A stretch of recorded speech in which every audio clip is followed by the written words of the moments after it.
1절부터 다 읽으면 더 은혜가 되는데 항상 말씀드리는 것과 같이 집에 가서 1절부터 읽어보시면 좋고요. 그 전후 사정을 알려면 사무엘하 5장부터 읽으면 훨씬 더 좋습니다. 어디부터 읽는다고요? 사무엘하 5장부터 읽으면 더 좋습니다. 그런데 오늘은 6절부터 봉독합니다. 제가 먼저 봉독하죠. 저희가 나곤의 타작마당에 이르러서는 소들의 뛰임으로 웃사가 손을 들어 하나님의 궤를 붙들었더니 여호와 하나님이 우사의 잘못함을 인하여 진노하사 저를 그곳에서 치시니 저가 거기 하나님의 궤 곁에서 죽으리라. 여호와께서 웃사를 충돌하심으로 다윗이 분하여 그곳을 베레스 웃사라 칭하니 그 이름이 오늘까지 이르니라. 다윗이 그날에 여호와를 두려워하였노니 여호와의 궤가 어찌 내게로 오리요 하고 여호와의 궤를 옮겨 다윗성 자기에게로 메어 가기를 즐겨하지 아니하고 치우쳐서 가드 사람 오벳 에돔의 집으로 메어 간지라. 여호와의 그 궤가 가드 사람 오벳 에돔의 집에 석 달을 샀는데 여호와께서 오벳 에돔과 그 온 집에 복을 주시리라.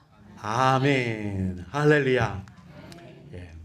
오늘은 여호와의 궤, 법궤라고도 하죠. 이 여호와의 궤가 블레셋으로부터 예루살렘으로 오는 과정 중에 일어나는 한 파트, 한 부분이죠. 바로 가드 사람 오벳 에돔의 집에 머물렀더니 그 오벳 에돔의 집에서 딱 베비게일이었거든요. 석 달을 머물렀는데 어마어마하게 복을 받았더라. 이게 오늘 말씀의 핵심 요지입니다. 하나님의 여호와의 궤를 잘 모셨더니 복을 받았더라. 이게 말씀의 요지다. 이렇게 말씀드릴 수 있습니다. 자, 그럼 여호와의 궤 이게 뭘까요? 이 법궤는 누구에게 필요한 걸까? 이거를 살펴보고자 합니다. 사무엘 하 6장 2절에 보면 이 궤에 대해서, 그러니까 궤면 상자를 말하는 거죠. 그냥 일반적인 상자라고 하긴 그렇고요. 조각목으로 만든 데다가 금을 입혔거든요. 그러니까 지금으로 보면 아주 귀중한 것을 담는 금고 아시죠? 금고. 금고 같은 느낌이라고 보시면 될 것 같아요. 닫아놓고 그 안에 뭐가 들었는지 안 보이도록 잘한 이게 여호와의 궤인데 그 궤를 이렇게 설명을 합니다. 그 궤는 그룹은 천사들을 말하는 거예요. 저 그룹들 사이에 좌정하신 만군의 여호와의 이름, 만군의 여호와의 이름으로 불려지는 것이다. 즉 말하자면 하나님의 명함 같은 거다 말이죠. 이거를 알면 샅샅이 이분이 누구시네 하는 것을 알 수 있는 게 여호와의 궤, 이렇게 말씀을 드릴 수 있습니다. 그러니까 여호와 하나님이 어떤 분이신지 궤짝 속을 들여다보면 이제 알 수 있겠는데, 이 궤짝 속에 뭐가 들었는지 궁금하지 않아요? 신화적으로 보면, 신화적으로 생각을 하면, 전설이나 신화 이런 것들로 상상을 한번 해봅시다. 이 안에 뭐가 들었을까 상상해 보면 하나님의 이름으로 불려지는 거라고 하니까 하나님께 아주 소중한 건 분명합니다. 어떤 것들이 들어있을까요? 번개가 치는 창, 그냥 땅바닥을 한번 망치같이 생겨서 내려치면 지진이 나고 화산이 터지는 이런 신비한 물건이 들어있는 것 같지 않아요? 그리고 부채, 이래 한번 휘두르면 비바람이 막 몰아치고 그러는 부채, 이런 거가 들어있고, 그리고 사탄하고 싸울 때 방패, 한번 그냥 화살을 쏘면 아무리 도망가도 끝까지 쫓아가는 미사일 같은 화살, 뭐 이런 것들이 이 법궤 안에 들어있는 느낌 들지 않아요? 왜? 하나님의 이름으로 불려지는 거라고 하니까 하나님께 엄청 소중한 거거든요. 그 하나님의 궤, 그 상자, 궤짝 안에 뭐 집어넣어놨을까요? 하나님께 정말 소중한 거, 하나님의 이름으로 불릴 만한 거니까 뭐 한 번 던졌다면 번개가 번쩍거리는 투창 아시죠? 올림푸스 신화에 나오는 그런 거, 망치 한번 땅바닥을 내려치면 지진이 나고 막 땅이 쩍쩍 갈라지고 화산이 일어나고, 한번 부채를 한번 唰 휘두르면 천둥번개 비바람이 쳐서 태풍이 몰고 파도가 일렁거리고 이런 것들이 그 안에 들어야 있어야 마땅하게 느껴지지 않아요? 그런데 하나님이 그렇게 소중하게 여기는 것 안에 뭐가 들어 있었느냐면요, 아마 실망하실지도 모르겠어요. 돌멩이 2개, 돌멩이 2개, 항아리 하나, 짝대기, 막대기로 만든 지팡이 하나. 이게 뭐야? 이게 뭐야 이게 도대체? 이거 누가 주웠다가 열어보고 엄청 실망할걸요. 이렇게 되면. 이런 일이 또 있었어요. 임진왜란 때. 임진왜란이 이순신 장군 때문에 망했잖아요. 일본이. 가서 막 급하게 도망가느라고 보물 상자, 보물 괴짝, 이거 똑같은 거죠. 보물 괴짝들을 가지고 갈 수 없어서 막 이런데 저런데 막 숨겨놨어요. 그 소문이 누구한테 들어갔을까요? 선조 임금한테 들어갔어요. 그러니까 선조가 병사를 풀어서 그 괴짝, 보물 괴짝만 찾으면 경복궁을 다시 재건할 수 있겠다. 그래서 막 난리가 나서 일본군 쫓아가서 일본 놈들이라고 말하면 그러고 일본 사람들, 일본 놈들, 하여간 누구든지 간에 가서 그거 먼저 때려잡아야 되는데 그 보물 찾으러 돌아다녔어요. 보물을 찾았어요. 이 귀한 보물이라서 찾았어요. 열어봤더니 거기 뭐 들어 있었는지 아세요? 소금이 잔뜩 들어있는 거예요. 이게 뭐지? 파헤쳐 보니까 코를 베서 썩지 말라고 소금에 절여 놓은 거예요. 이거 가지고 일본 놈들 입장에서 이거 가지고 배에 실어서 도요토미 히데요시 앞에 가서 내가 이만큼 조선 사람들을 죽였습니다. 이게 그 사람들한테 보물이지. 바로 현금으로 들어오고 보물로 들어오니까. 근데 선조가 이 소금에 절인 코 가지고 경복궁 사로 재건할 수 있어요, 없어요? 선조 임금한테는 보물이 아니지. 이 여호와의 계가 그래요. 하나님을 믿는 백성에겐 이것보다 영광스럽고 이것보다 귀하고 이것보다 아름답고 이것보다 거룩한 게 없어요. 근데 블레셋 사람들이 이걸 가져갔거든. 대단한 건 줄 알고 뺏어갔어요. 가져가서 그래도 이스라엘 사람들이 이거 갖고 복을 받더라. 열어보니까 아무것도 없는 거예요. 돌멩이 2개, 10계명 거기 적혀 있는 거. 항아리 하나, 그 안에 만나가 들었었는데 오래 지났으니까 이게 하루만 지나도 썩으니까 만나 항아리만 들어있는 거지. 사실은 만나 항아리 속에 먼지 몇 줌 들어있었겠죠. 쌍난 지팡이? 그래도 이게 지팡이는 뭔가 좀 대단한 나무로 만들었지 않았을까 싶어서 살펴보니까 글쎄 살구나무로 만든 거예요. 이거 뭐 흔한 거잖아요. 살구나무. 우리도 그래서 살구나무 있잖아요. 살구나무. 뭐야 이거. 근데 어쨌든 이스라엘 사람들 복 받았디야. 그래서 자기들 신당에 갖다 모셨더니요, 자기들 신당이 다 부서지고 난리가 났고 재앙과 저주가 임해서 블레셋 사람들이 막 죽어나가고 종기가 나고 난리가 났어요. 그래서 이거 큰일 났다. 이거 우리 신도 죽이고 다 두들겨 패고 우리도 죽게 생겼다. 해서 어디 갔다 어떻게 치우지? 그래서 이스라엘로 보내기로 한 거예요. 보내기로 한 거예요. 금쥐를 만들고 소에다 해서. 그래서 다윗이 왕이 된 후에 하나님의 상자, 하나님의 괴짝, 하나님의 금고, 우리말로 하면 하나님의 괴짝이죠. 하나님의 금고, 괴짝이라고 하면 그냥 뭐 사과 상자 같은 느낌이 드니까 이건 예쁘게 잘 만들었거든요. 거기 그걸 이제 가지고 오기로 한 거여서 이걸 거국적인 행사로 하자 해서 군대를 3만이나 동원했어요. 뭐 올림픽보다 더한 거죠. 그냥 엄청난 사람들을 동원하고 뭐 아주 대단한 일로 하고 시작을 했는데, 그리고 소 갖고는 수레, 마차라고 그러죠. 수레. 이거 하나님의 여호와의 궤를 실을 거니까 마차도 화려하게 만들었어요. 새로 만들었어요. 아무것도 실어보지 않은 중고가 아니에요. 새로 진짜 멋있게 만들었어요. 그리고 소를 지워서 괴짝을 그 멋있게 생긴 수레, 마차 위에 딱 실어놓고 모든 사람 군대 3만을 좌우로 장렬시키고 막 끌고 가는데, 그래도 조금 뭐 아는 거는 있어갖고 제사장 가문 사람들을 시켜서 하는데, 그때 뽑힌 사람이 우사였어요. 우사. 그 우사가 우리나라 이름으로 우사인데 우사 하고서 이렇게 힘쓸 때 쓰는 그거 우사 같아요. 소가 이래 잘 가다가 앞에 방울뱀이 있었는지 고양이가 있었는지 쥐가 지나가는지 소가 놀랬어요.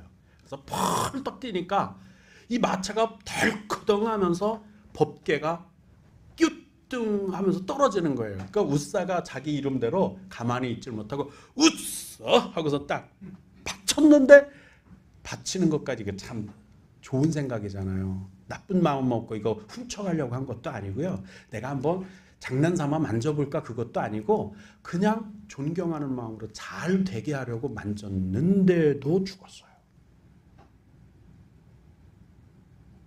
잘하려고 한 건데.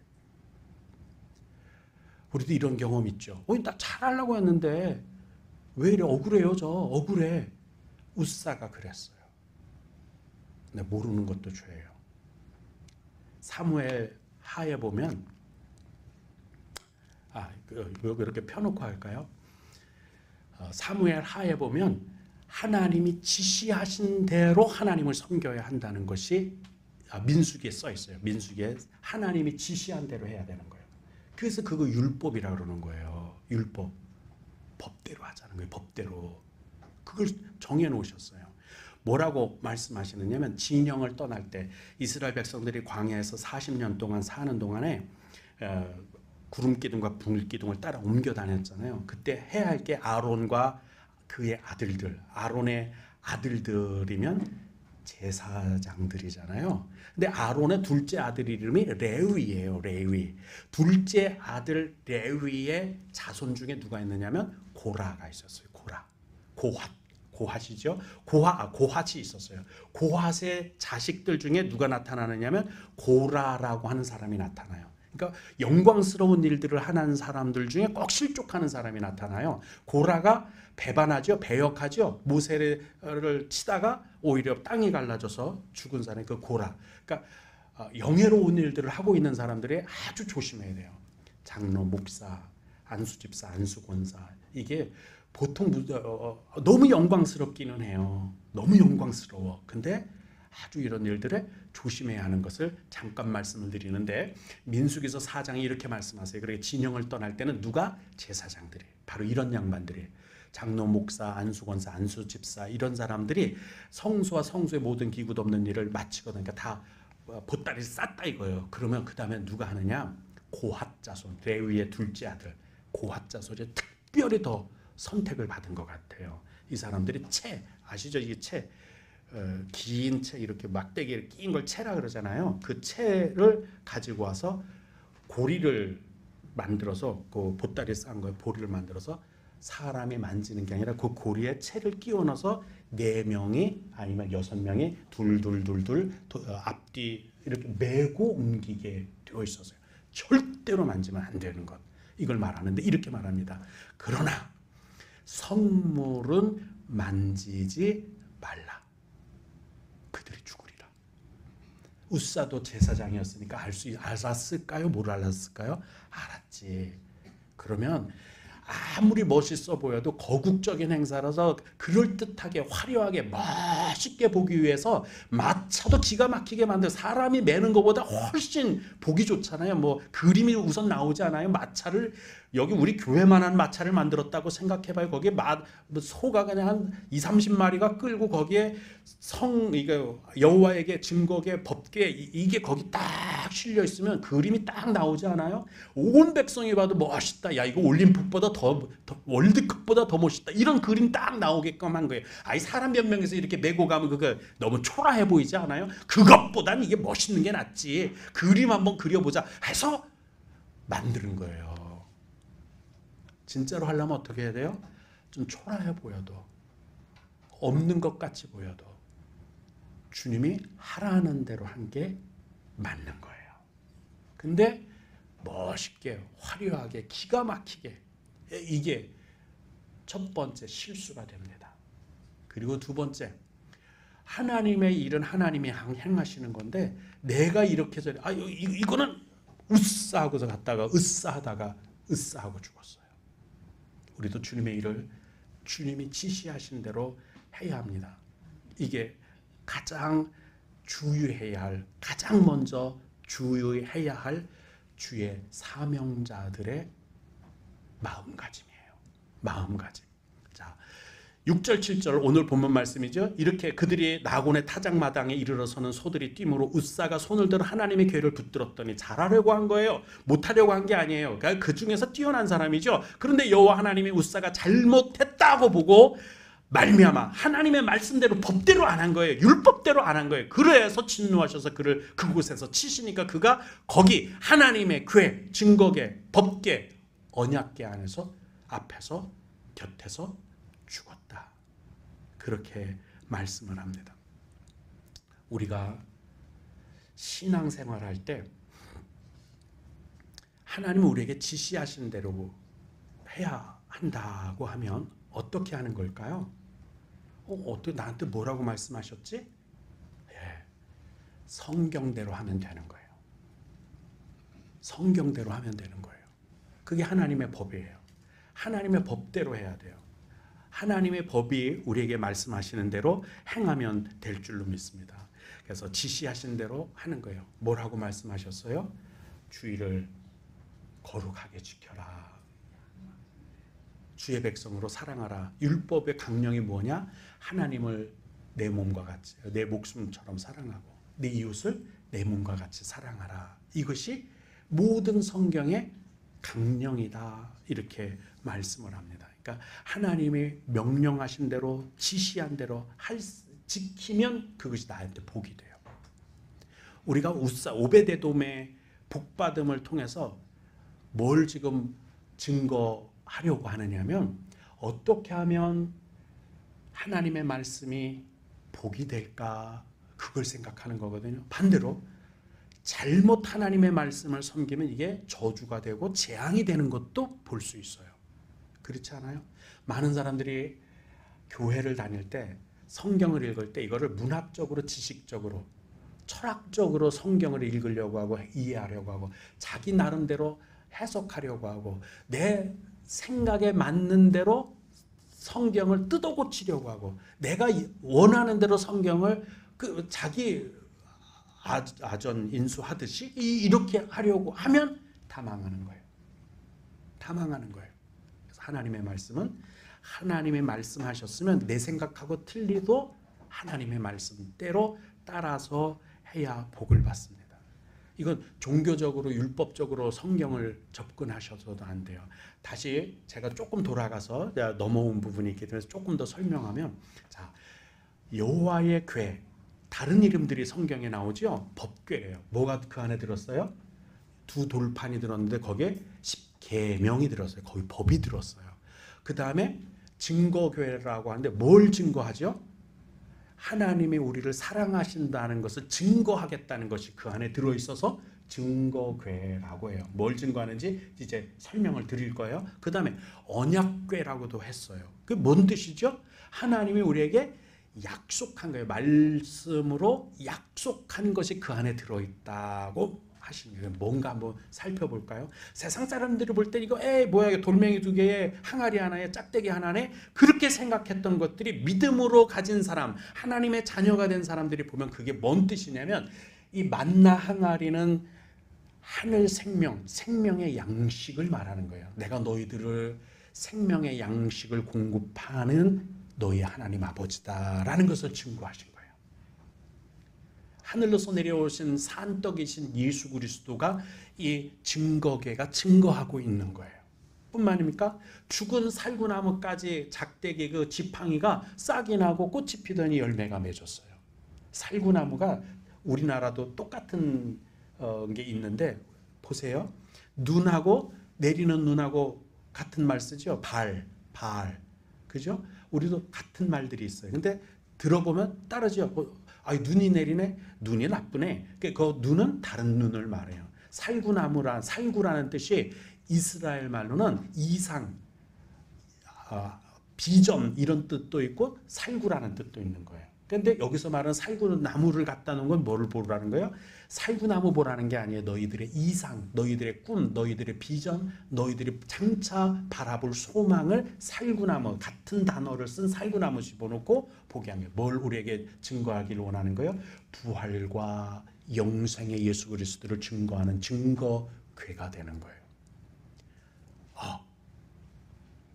그럼 언약궤 증거계, 법계, 여호와의 궤가 뭘 말하는 건지 아시겠죠? 예수 그리스도를 설명하고 있는 거예요. 그러니까 이 하나님의 여호와의 궤는 보여지는 시청각 교제의 복음이구나라는 걸 알 수 있어요.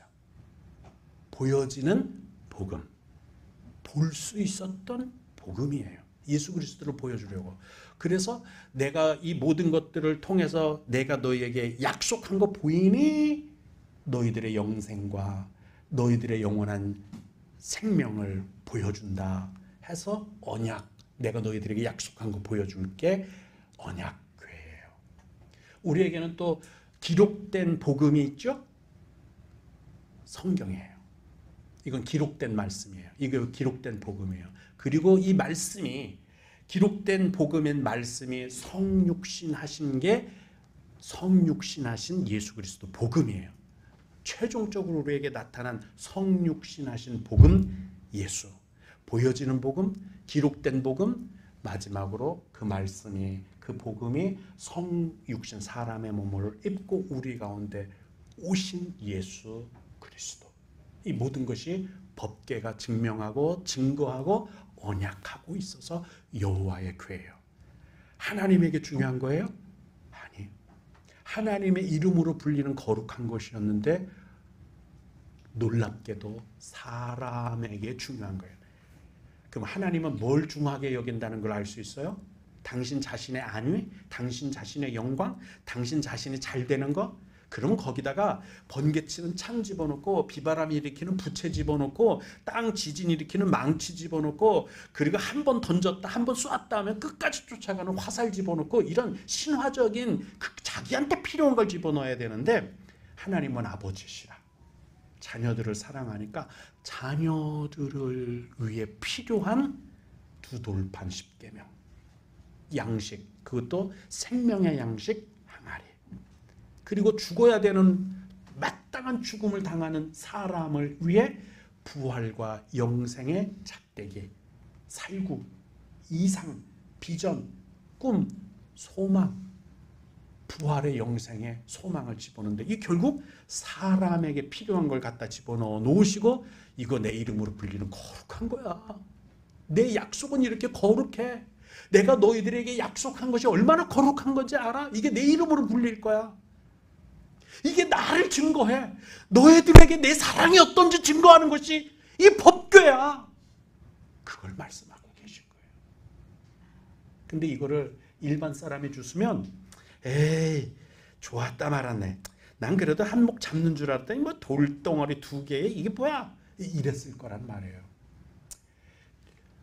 교회를 다닐 때 종교적으로 접근하면 안 돼. 이건 종교가 아니에요. 불교, 기독교, 유교, 이슬람, 이런 종교가 아니에요. 신앙이지. 종교적으로 접근하고 율법적으로 접근하잖아요. 주님이 수고하고 무거운 짐진 자들아 다 내게로 오라, 너희를 쉬게 하리라 해서, 내가 교회 다니면 뭔가 좀 교양적으로, 학문적으로, 철학적으로, 지식적으로 뭔가 대단한 걸 얻겠구나 하고 들어와서 성경을 이렇게 그렇게 하다가는요, 짐을 부리러 왔다가 오히려 짐을 더 짊어지게 됩니다. 왜요? 율법이 하는 게 뭐예요? 너는 죄인이다라고 정죄하잖아요. 율법을 들여다보면 죄인이 아닌 게 없잖아요. 정죄의 짐까지 더 짊어지게 되는, 그래서 율법적으로, 종교적으로 접근하면 기독교가 그것보다 더 힘든 게 없어요. 너는 죄인이라는 거죠. 세상에 의인은 하나도 없다고 말하잖아요. 그 정죄의 짐이 오히려, 나 교회 짐 벗으러 왔는데 어떻게 더 짐이 더 늘어나?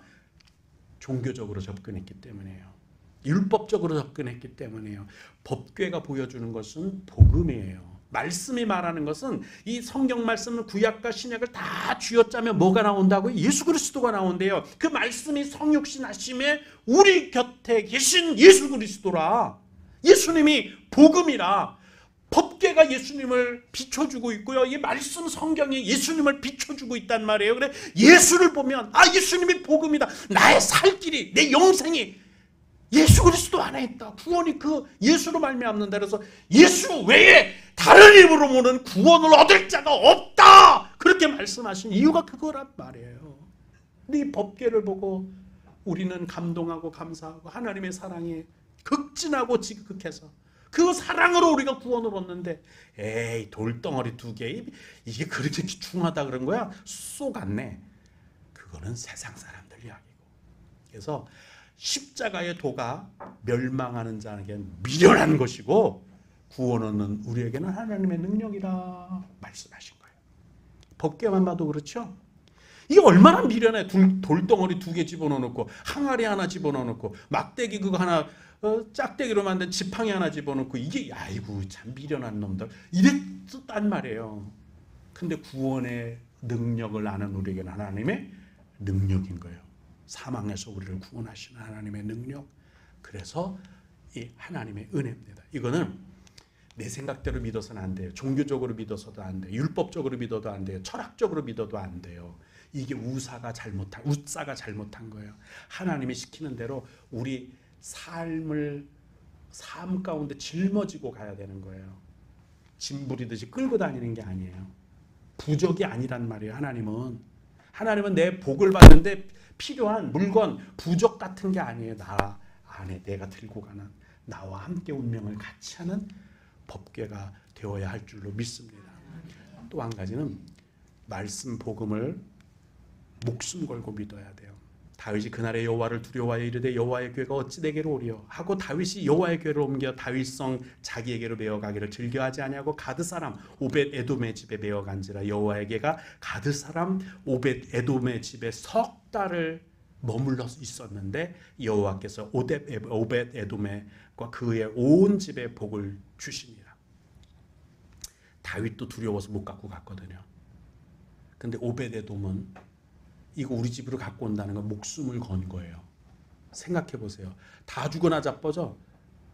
사무엘하 5장을 읽어보면 블레셋 사람들이 죽어 나빠지니까 다른 도시 갖다 놨더니 거기 사람들도 죽어 나빠져. 아스도스를 갖고 갔더니 거기도 죽어 나빠져. 그래서 할 수 없이 아이고 이거 다시 갖고 가면 안 돼요 하고 이스라엘에 강제로 지금 떠먹기는 중이거든. 다윗 왕은 그게 좋아서 또 3만을 동원해서 이렇게 했어요. 지금까지 우사까지 막 죽어나는 걸 보니까 겁이 나는 거예요. 다윗도 이거 내가 도저히 갖고 갔다 나도 죽으면 안 되고 도망간 거예요. 사실은 그걸 오벳 에돔이 목숨 걸고 맡았어요. 신앙생활은요 그냥 설렁설렁 하는 게 아니에요. 목숨 걸고 하는 거예요. 그렇게 신앙생활했더니 딱 3개월 만에 복을 받았는데 사무엘에 나올까? 사무엘 한가? 거기에 나오나 그런데 이 가정이 어떻게 복을 받았는지 이제 그 후대에서 이제 살펴본 게 거기 나와요.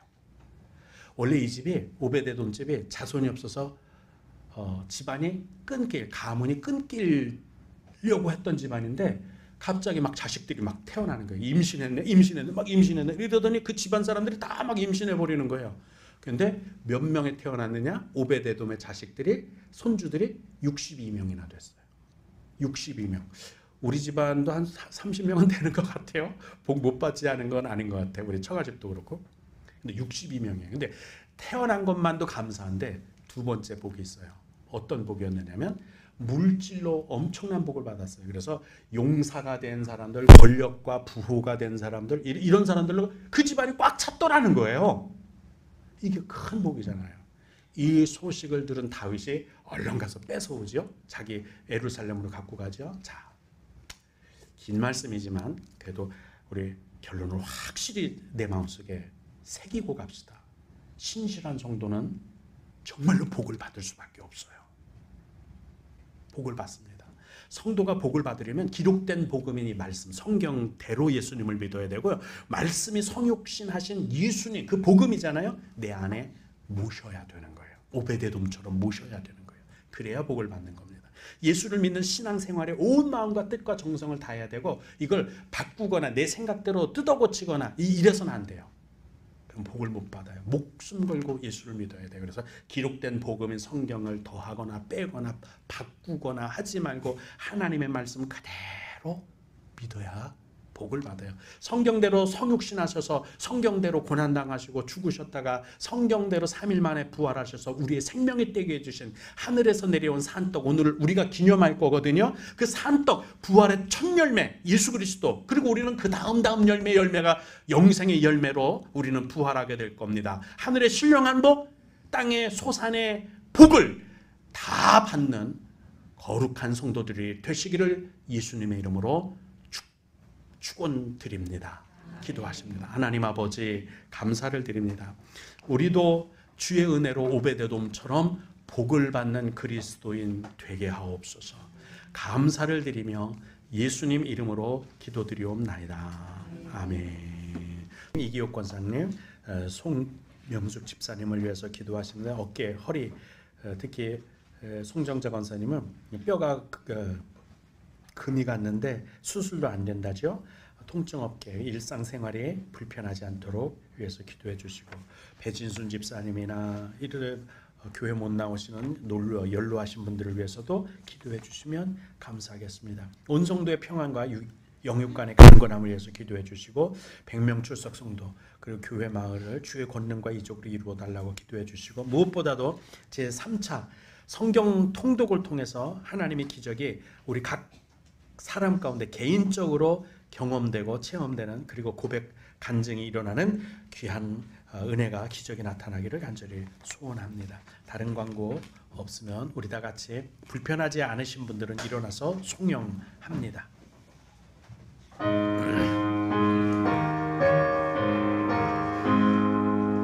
만복의 근원 하나님, 온 백성 찬송 드리고 저 천사여 찬송하세.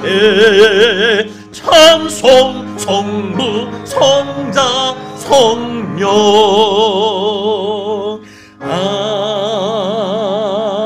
아멘. 이제는 우리 주 예수 그리스도 구속하신 은혜와 아버지 하나님의 말로는 다 표현할 수 없는 그 무량 광대의 극진하신 사랑하심과 성령께서 친히 우리의 중심에 계셔서 우리와 함께 하시고 우리를 친히 인도하시고 가르치시고 우리를 위해 기도하심이 오늘 하나님의 말씀으로 복음으로 복되기를 원하는 하나님의 거룩한 백성들, 하나님의 자녀들 위해, 그리고 그 가정과 자녀, 그리고 일터 위에, 후영교회 위에 함께 하옵시기를 간절히 축원드리옵나이다.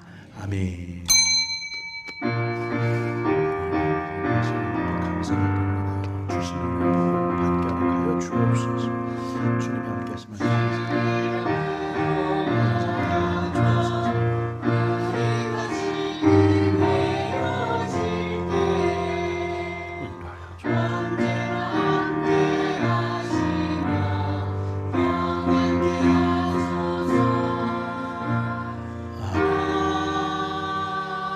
아멘. 이로써 예배를 마치도록 잠깐만요.